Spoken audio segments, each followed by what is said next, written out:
God bless you. It is so great to be here today. This is Apostle Medris Dorsey with Real Talk, and we are here with, I'm going to say D, but she's gonna pronounce the name of her boutique, so I don't make a mistake with it. But I'm excited to be here. I don't know if any of you all recall watching it one night. We just came on, and the Lord had her to come on, and she just shared. She motivated a lot of you all. I got a lot of little tags about, wow, she was such an inspiration. And one of the things we did, I said, hey, I got to come to the store.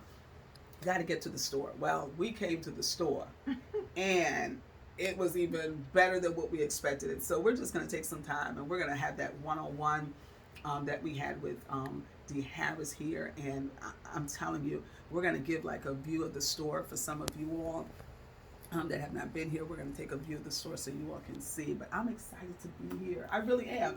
And even though I've been here before, I don't know why it feels a little different. The atmosphere feels a little different. And I don't know if it's because, and I think that's what happens when you want to be a blessing to someone else. When it becomes ministry. Yeah, and it becomes that. And then you want to share it with everyone. So even though I've shopped here before and we've had our relationship before, now I'm like, oh my goodness, we're going to give this to someone else. They're going to come in here and just be blessed. So I want to know, even though I've heard the story, it seems like I can't get enough of it. Tell us about yourself. Tell us about this. Tell us how this all started, or just how you were inspired, because everything was spiritual. Everything. Everything. Everything was spiritual. As you know, we work together, and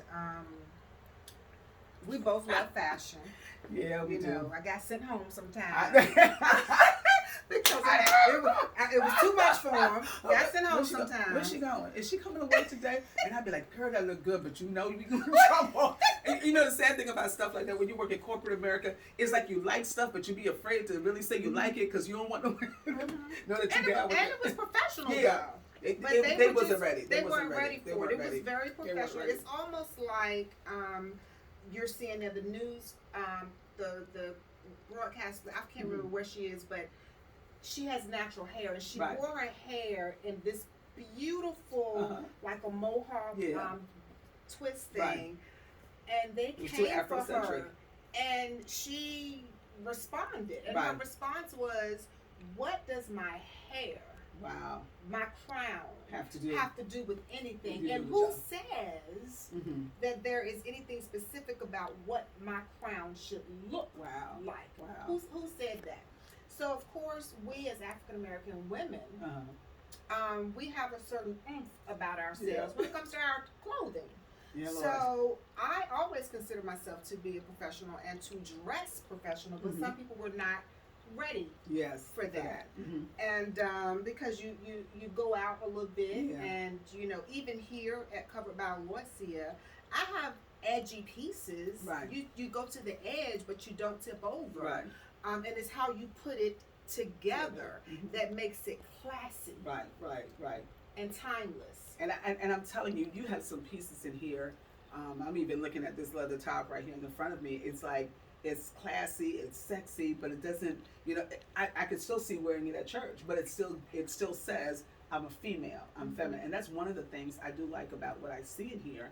You have a lot of pieces in here, and I keep saying pieces because that's just what they are. They're timeless, and some of the things, you don't see them everywhere. I cannot say there's a piece in here that I can say, oh, I saw this at XYZ store or another place. So one of the things that I think for me that touched me so much when you were talking, you were like, you know what? And I've been saying it all week. I've been a mother. I've been a professional.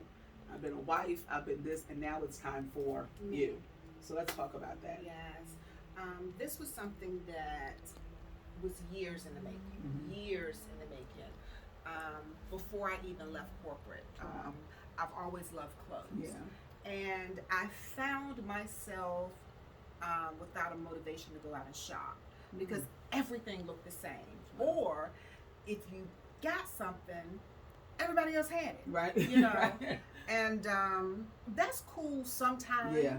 But with not with everything. Not when you stepping out and You know, it's an event, an event that you're having, and you really put a lot into putting your outfit together, and you show up, and Sue's across the room got the same thing on. And she got it on with sneakers, or she don't have the jewelry to match, and it makes your piece look like you know. Yeah. So my husband started a business in 2008, and we both were kind of talking about, you know, being entrepreneurs. We knew that was something that it was more, you know. And he started his business. He said, hey, you know, I really think that my business would pick up and so forth and grow faster, and you know, we shouldn't do two at a time. And you're still in corporate America, so let me get my business off the ground, and then we'll double back. Wow. And so I was like, oh, okay, you know, and I'm still working in corporate, you know. And 2 years later, I wasn't working in corporate anymore. It hasn't got off the ground yet. Come on. And so I left corporate to go work for him. Right. And the thing with that is, I had already been told that I had the spirit of entrepreneurship over me. And I had also been told, and I don't think I shared this with you when we spoke before,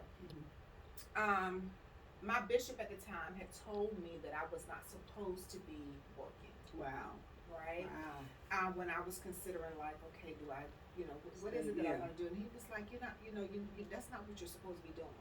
You know, God is not, you're not supposed to be out there. You're, you know. So I was like, okay, so maybe with my husband and helping my husband is where I'm supposed to be. Right. And I didn't even do that right. And you know, the crazy thing about it is that when we hear a prophetic word and we hear things like that, sometimes we hear a prophetic word, it resonates in our spirit, but sometimes we don't see it for ourselves. And a lot of times we'll hear it, but we can see it for someone else, but we have a hard time seeing it for ourselves. Exactly. And even time after time when I was told within that first 2 years of my husband's business, and I'm multitasking in corporate America and stopping for a minute to handle something for my husband, or when I get home, I'm still working because I'm doing his paperwork or what have you. I was told then, you know, it was continual, that you are not supposed to be here. You're supposed to be helping your husband. You're supposed to be growing this, and he can't get where he needs to be until you step in line. So I set a date for that. I did. I set a date. Yes. Right? And I had given myself 3 years. Oh, wow. Okay. And I was going to be gone, you know. And, of course, we had a meeting. And in those meetings. In that meeting, we were to discuss our 1 year, 3 year, and 5 year plan or what have you. And I did my one, and when it was time to do the 3, I said, well, I won't be here. Listen, y'all. Now, please understand. See, first of all, understand corporate America. You know, in the environment that we were in, there were not too many individuals of our color persuasion. Okay. And I know I was there for a long time before I saw somebody that looked like me come in. So I'm looking at her like, don't say that. No, come on now. Don't leave me here by myself. Don't say that. But you were so sure. I mean, your confidence in it, what you wanted to do, how you wanted to do it, you know, and I think that's a lot of time where a lot of us women, we lack. It's not so much that we don't have the dream or we don't have the vision. We just don't have the confidence. So tell me about it. I think what happened is, I've always had the confidence per se. I just thought it was in my time. I had a schedule. I had a time, but you can't have your own time when God says. Come on now. You know, because God's timing is totally different from our timing. Right. So one thing that we had established in our marriage from day one, our home, our cars, everything that I've ever had until this day, everything is based off my husband's income. So when we got married, we sat down and my husband said, listen, I'm the breadwinner. So anything that we have, anything that we buy of any significance, if I can't pay for it, we can't have it. Because I wear the pants and I pay the bills. So I wasn't scared that I was gonna lose anything because remember I had just gotten a car. Right. I remember. And people were saying, well, is she gonna lose a car? You know, and I'm like, I don't even know how much the payment is, but you lose a car, right? So it was easy to be able to say, I'm not going to be here without having to worry about how do I pay. Yeah. And so when it happened that I was very straightforward, I've never been scared to be straightforward because, I mean, it is what it is. So when I was straightforward about the fact that I would not be here, you know, I'm not going to be here in 3 years. I'm not. Like, you know, I'm doing something. This is yours. Right. This is, you can work for the man for the rest of your life, but that's not for me. And that's the key thing when you said this is yours. And I think the whole mentality of us having our own, and especially a lot of women, I'm not going to say African American, but a lot of women see success, or a lot of individuals sometimes see success as moving up that corporate ladder. You start off, you know, it's amazing how many people say, oh, I started off as this. And, you know, I don't mean no joke, and I'm not punting at anyone out there. I was talking to a young girl, and she said, you know, I started off this, but now I'm a key holder. And I'm like, you know, you're a little shit. And I'm thinking, baby, all you're doing is opening the store. You're not you don't have a voice, you know, but it's amazing how we look at those little things that they throw out at us. I call them little chips, that they just throw these breadcrumbs at us. And we get happy because they made us assistant, you know, because you'll be an assistant manager, an assistant this. But what I'm hearing in you is that I understand that and thank you for that, but there's more in me. There's more in me. I'm not meant to be here. This is, you know, we talk about being destined and the destiny of something, and this definitely was not my destiny. So when I decided to speak my truth in regards to, you know, I'm not going to be here, as you know, things became hostile. Yeah. You know, and even in the hostility, I still said, you a bully. You have me around here talking of giving classes and stuff for boo. I know. You being a bully right now, you know. And so it was decided that, you know, I can't work, you know. Yeah. We're going to go on. Bye-bye. So, how did we get here? So I went to work for my husband, and it was glorious, and it was fun, and I thought that this is great. And I had the freedom and flexibility to be with my children, who were very athletic, and we were traveling and running my husband's business, and the children are growing, and still have a little dream that I want to have something on my own, but it wasn't, you know, like there. Right. And baby, my son left to go to college. My middle son. Okay. That was it. He left you. He left me. They're going to leave, y'all. They're going to leave, okay? Except for mine. Apparently mine don't know how to leave. I need him to meet your son. Yeah, he's in his senior year, and he left to go to college, and I realized that it was just my baby boy now. And he was doing well. You know, my kids are very athletic, and I knew he's going to leave too. And then I, you know, started saying, I'm like, okay, what does that look like? Because my life and everything had been for my children and my husband. And I had totally sacrificed everything that I wanted for myself, for my children, and their friends, and their friends' friends. I was Mama D. Yeah. I'm still Mama D, you know, to a lot of them. So I'm really getting concerned now that I have no identity. Wow. And I told my husband, you know, something has to be done here because I told him I was scared. Wow. And he was like, oh, you know, we're going to be fine, and we're going to be able to do this, and we're going to... Because men are not thinking of that part. He's thinking like, financial. Yeah. You're not even thinking. That's what he's I'm on a whole working different for, thing. and we go, I know you like to travel, and we're going to travel. And I was like, no, honey, no, you know. And, you know, the thing was, like, I'm wifey, and I'm mommy. Okay. Wow. But what else? Right. You know? And I had this epiphany, and I woke up, and I realized within a couple of days, God spoke, you know, just through praying and meditating and just seeking the face of God, that I'm more Right. than somebody's wife. Yeah. I'm more than somebody's mother. I'm more than that. Right, right. I destined you for greatness. And so many things came back to me.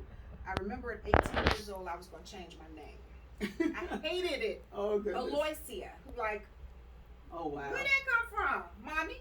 You know? And I remember I told my mom I was going to change my name. No one could say my name. I've been called some awful things. And she cried. Oh, wow. And she begged me not to do it. And she said, that name that I gave you is special. Wow. And she said, your name will be in lights one day.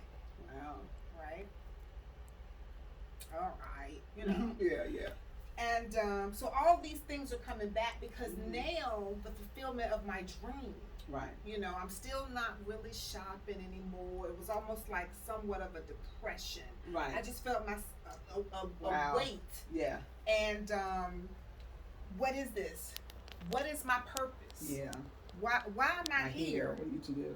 You know, and I told my husband at the end of 2018.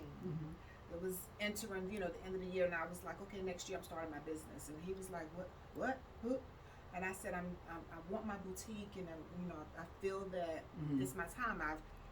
We've grown your business. You have some, customers. We have everything set up. I'm not leaving you, right? But I need to step out as well and do some things to help build myself. One of the things you said is, you said several things, but I really want to focus on two things. Number one, understanding your purpose and destiny. And a lot of us will hear a prophetic word or hear that we have purpose and destiny in your life, but then it's like, okay, after that word is done, we're hyped. We know how we feel. Come on, guys. We done had that prophetic word. Somebody done laid hands on us. We done fell out. We got a big oil on the forehead, or maybe stain on your clothes, and the hype is over, service is over, and you're sitting there going, I got a destiny, and you're sitting there going, but now what? Now what do I do?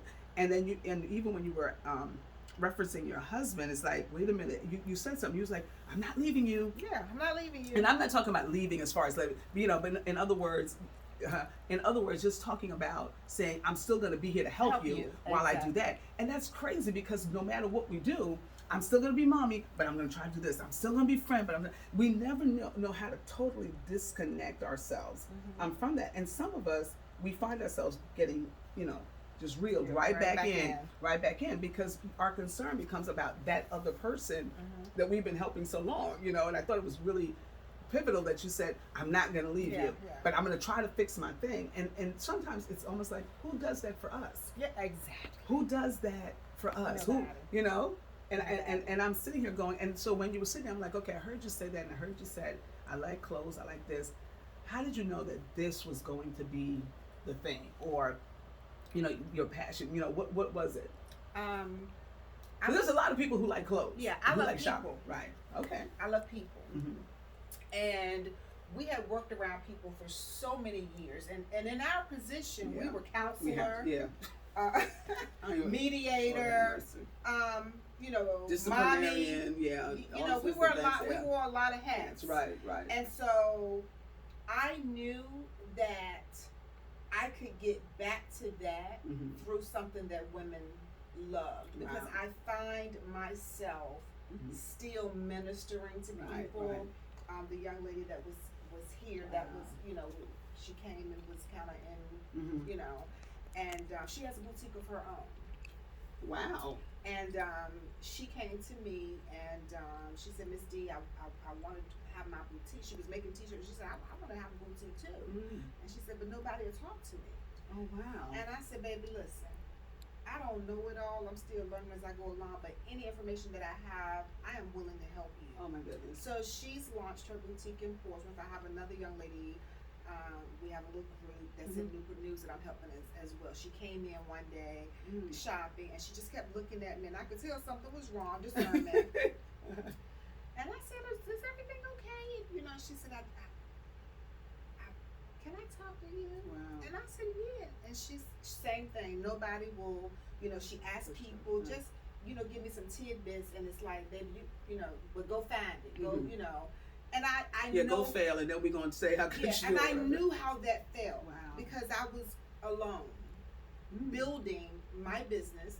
I did have a friend who has a children's boutique that kind of guided me, but that's children. I didn't have anyone that had adult clothes. And you know the thing about it, you know, even in the midst of that, even in the midst of what you're going through, when I said going through, nothing there, but building what you have, building, you know, because it's beautiful here. It's beautiful. You still took the time out to say, you know what? Let me be a blessing to you. Let me help you. Let me help someone else. And a lot of times when we, hate to admit it, a lot of times when some of us get on our feet, we don't go back. We don't help someone else because we're so busy trying to make sure we're there. But you know what I find relevance is the word says, what you make happen for others, that God will make happen for you. So I, as much as I know, right, that I don't know, right, I pour into other people because I just feel like we all can succeed. We all can succeed. Right. So sometimes we look at the seed that we sow to come back in a certain form. Yes. And that's not the case. Right. And so as I'm sitting here now and talking through it, the seed that I've sown has come back through you. Listen, don't start. We're trying to do this right. Because this is you are creating a platform for me. You are creating a platform for me that had it not be for you, I would not have. And so I have to recognize that when things happen in my life, that you have to look back and understand that that is the manifestation of the seed that you've sown. And see, right now, I don't mean no harm, but I'm sitting here shaking this one good leg that I have left, and I really want to hit her, but I can't because it won't look right on TV. But here's the crazy thing about it. The word seed on today has just been coming up over and over again, and just the mere fact that you're sitting here, and I was talking about it because I was eating some grapes. You know, those who know me, I love grapes, and I had this thing about seedless grapes. Okay, and somebody catching this right here, seedless grapes. And I was talking about it. My husband and I was talking about it. He said, "Baby, it's a fruit, and God don't make no fruit without no seed. So this had to be manufactured." You know what I'm saying, by man. And what I'm saying to you all is that everything that God, the seed that you plant, come on, it produces something. And this is what it is. And we're sitting here, you know, and people may not understand it, but it's not just about the boutique, okay? It's about what God is doing in the boutique. It's what God is doing in here. And I've watched you minister. Watch this, not just to the saved, but even to those who may not be, but now they're thinking maybe a little bit different. And they're seeing that example. Listen, I want to say you got to hang around for us. Come back next week. We're going to continue this on here with her. And I'm just going to continue talking, but you're going to join us next week. I want to say thank you for joining us at Real Talk on Kingdom Purpose TV with Apostle Medris Dorsey. I love you guys. See you next week.